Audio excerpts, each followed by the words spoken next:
দেখুন আজকে বিগত কয়েকটি মাস অপপ্রচার, অপতথ্য, মিথ্যাচার, নোংরামি, সামাজিক যোগাযোগ মাধ্যমে নারীদেরকে স্লাট শেমিং করা, অপমান করা, নানান রাজনীতি আমরা জামায়াত শিবিরের কাছ থেকে দেখেছি।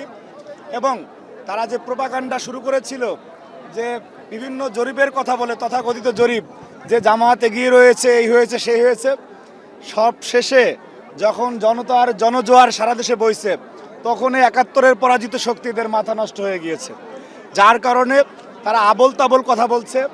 এবং আমরা দৃঢ়ভাবে বিশ্বাস করতে চাই, ইতিহাসের একেবারে নিরঙ্কুশতম জনসমর্থন নিয়ে আগামী 12ই ফেব্রুয়ারি বাংলাদেশের মানুষের নেতৃত্ব দেবে বিএনপি।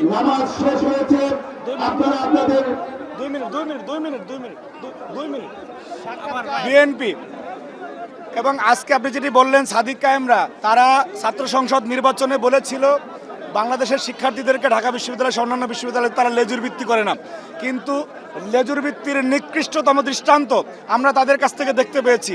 যে তারা শিক্ষার্থীরা যে ম্যান্ডেট দিয়েছে সেই ম্যান্ডেটের প্রতি অবজ্ঞা করে, তাদের অবহেলা করে, দাঁড়িপাল্লার ভোট চেয়ে সারা বাংলাদেশে মিস ইনফরমেশন, ডিসইনফরমেশন ছড়িয়ে বিএনপির বিরুদ্ধে তারা রাজনীতি করতেছে। সুতরাং তাদের পূর্বপুরুষরা যেরকম ৭১-এর বিরুদ্ধে করেছিল, আজকেও এই সাদিক কায়েমরা বাংলাদেশের জন আকাঙ্ক্ষার বিপরীতে গিয়ে কথা বলতেছে। আমরা মনে করি 12 তারিখে তাদের এই লম্ফদম্প শেষ হয়ে যাবে। পাশাপাশি শিবিরের সেক্রেটারি জেনারেল 2 দিন আগে যেটি বলেছেন, আপনি যেটি বললেন যে বিএনপির ভোট পাবে, এটা একটা পাগলের প্রলাপ।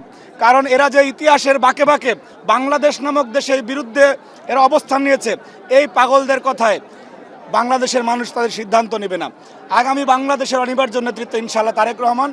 এই সাগর বিধতে বরগুনা থেকে আমি বলতে চাচ্ছি যে এই নির্বাচন উপলক্ষে ইলেকশন কমিশন যেটি বলেছে যে ভোট কেন্দ্রের 400 গজের মধ্যে মোবাইল সাংবাদিকতার কথা যেটি বলেছে, নির্বাচন কমিশনের সেই সিদ্ধান্তের প্রতি বিএনপি সহ আমরা পূর্ণাঙ্গ শ্রদ্ধাশীল।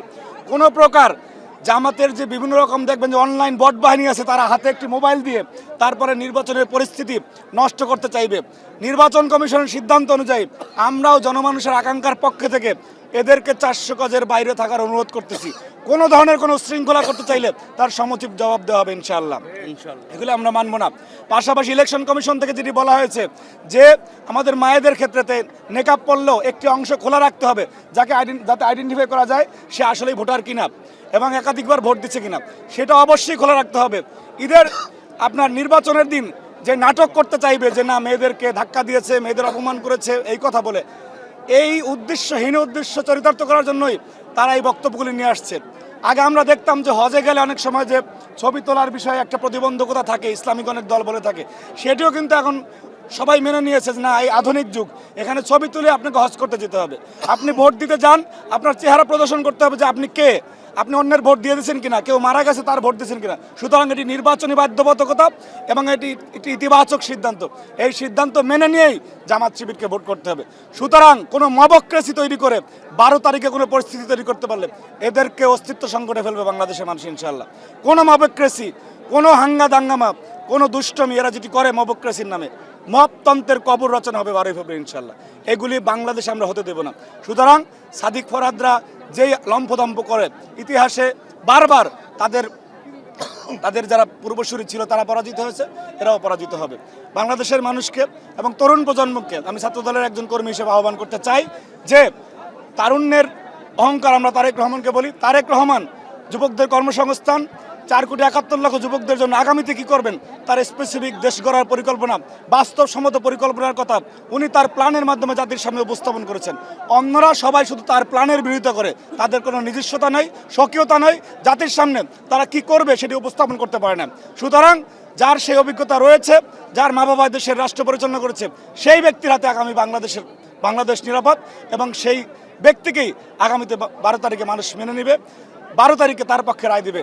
এবং সকল শ্রেণী পেশার মানুষ আপনাদেরকে আহ্বান, আমার অনুরোধ থাকবে যে প্রথম আলো, ডেইলি স্টারে যেরকম মবক্রেসি করে আমাদের মিডিয়ার গলা চেপে ধরেছিল, সেই মিডিয়ার কর্মী হয়ে আপনারা কোনোভাবেই 12 তারিখে এই মবতন্ত্রের পক্ষে কোনো কথা বলবেন না বলে আপনাদের কাছে অনুরোধ থাকলো। সুতরাং বাংলাদেশে সাংবাদিকদের কথা বলার অধিকার শহীদ রাষ্ট্রপতি জিয়াউর রহমানের সময় খালেদা জিয়ার সময় হয়েছে। আপনারা জানেন যে 75-এর 25 জানুয়ারি বাকশাল কায়েমের মাধ্যমে শুধুমাত্র সিলেক্টিভ 4টি পত্রিকা রেখে সব বন্ধ করে দেওয়া হয়েছে, সব মিডিয়া হাউসগুলো। সেটি শহীদ রাষ্ট্রপতি জিয়াউর রহমান গণমাধ্যমে স্বাধীনতা ফিরিয়ে দিয়েছেন। সুতরাং সেই দল হচ্ছে বিএনপি, যারা গণমাধ্যমে স্বাধীনতা বিশ্বাস করে। তারেক রহমানের বিরুদ্ধে 2001 থেকে 6 পর্যন্ত অনেক কার্টুনিস্ট কার্টুন এঁকেছে, তার সমালোচনা করেছে। কোনোদিনও কোনো মিডিয়া হাউসের কেউকে তারেক রহমান ডেকে বলেন না এটি আপনি কে করলেন। সুতরাং আমরা সেই দল করি। ইতিপূর্বে আমাদের উদাহরণ তো আছে যে আমরা গণমাধ্যমের মতামতের প্রতি, তাদের বস্তুনিষ্ঠতার প্রতি আমাদের পূর্ণাঙ্গ শ্রদ্ধা এবং সমর্থন রয়েছে, যেটি আগামীতে থাকবে ইনশাল্লাহ। সুতরাং যারা এই কথাগুলি বলে থাকেন গণমাধ্যমের স্বাধীনতার নামে, যে 400 গজের মধ্যে ঢুকতে দেবে না, বাক স্বাধীনতা হরণ হচ্ছে, এগুলি উদ্দেশ্য পরিণত ন্যারেটিভ। তাদের বিরুদ্ধে আপনি আজকে একটি পত্রিকা সাংবাদিক, আপনি শিবিরের বিরুদ্ধে একটি কথা বলে দেখেন, আপনাকে যদি গালি না দেয়, আমি দায়িত্ব নিয়ে বললাম যে তারা গালি দেবে। আমাদের মধ্যে, বিএনপি কর্মীদের মধ্যে সেই সহিষ্ণুতা, ধৈর্য এবং শ্রদ্ধা এবং মতামতের প্রতি আমাদের ভক্তি প্রদর্শনের নজির রয়েছে। বিগত দিনও ছিল, আগামীতেও থাকবে ইনশাল্লাহ। সবাইকে ধন্যবাদ।